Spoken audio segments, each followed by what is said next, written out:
તો આવી ગયા છીએ ગાઈસ અમે સમેજા સ્ટુડિયોમાં ઉમરભાઈ સમેજાએ જેમને ઓર્ડર આપ્યું હતું પોતાના સ્ટુડિયો માટે મડવર્કનું કામ એવા અક્ષરમાં લખેલું હોય કે સમેજા સ્ટુડિયો સાથે માઇક એનું તમે મડવર્કનું કામ જુઓ સબીરભાઈ આ ખૂબ સરસ એક આ વસ્તુ બનાવી છે જેમાં સમેજા સ્ટુડિયો લખેલ છે મડવર્કમાં અને નાના નાના આબલા ચોડલા છે જેમાં અને ઘણી બધી આમાં કામગીરી કરેલી છે માટી વર્કનું કામ છે આ તો આપણા સબીરભાઈ પણ આપણી સાથે છે એમને શું શું કામ કર્યું છે એ આપણને જણાવશે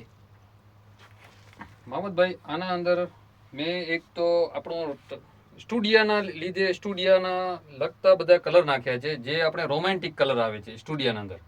ને બીજો બેક સાઈડમાં મેં ગ્રે કલર એટલે નાખ્યો છે કે જે આપણા કલર નાખ્યા છે એ કલર આપણા નીકળીને બહાર આવી જાય એને લીધે મેં ટેક્સચર નાખ્યો છે ને બીજો કે સ્ટુડિયાના અંદર રેકોર્ડિંગ છે કે સંગીત છે એના બધા ફોન્ટ નાખ્યા છે જે સંગીતના જે આપણા અક્ષર આવે છે ને માઇક એટલે નાખ્યો છે કે આપણે ઓડિયો રેકોર્ડિંગનો સ્ટુડિયો છે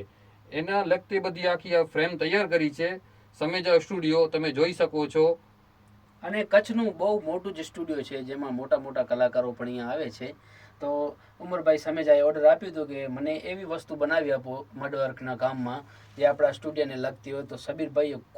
ખૂબ સરસ વસ્તુ બનાવી છે તો આવી કોઈ પણ વસ્તુ તમને બનાવી હોય હોટલના અથવા રેસ્ટોરન્ટમાં અથવા કોઈ પણ તમારા બંગલોસમાં તમને મડવર્કનું કામ કરાવવું હોય તો આપણા સબીરભાઈની તમે મુલાકાત જરૂર લેજો કેમ કે કચ્છના બેસ્ટ કારીગર છે અને એમને ઇંગ્લેન્ડ ગ્લોબલનું એવોર્ડ પણ મળેલું છે તો સબીરભાઈની મુલાકાત કરો અને હું નંબર પણ મેન્શન કરી આપું છું તો સબીરભાઈને કોન્ટેક્ટ જરૂર કરજો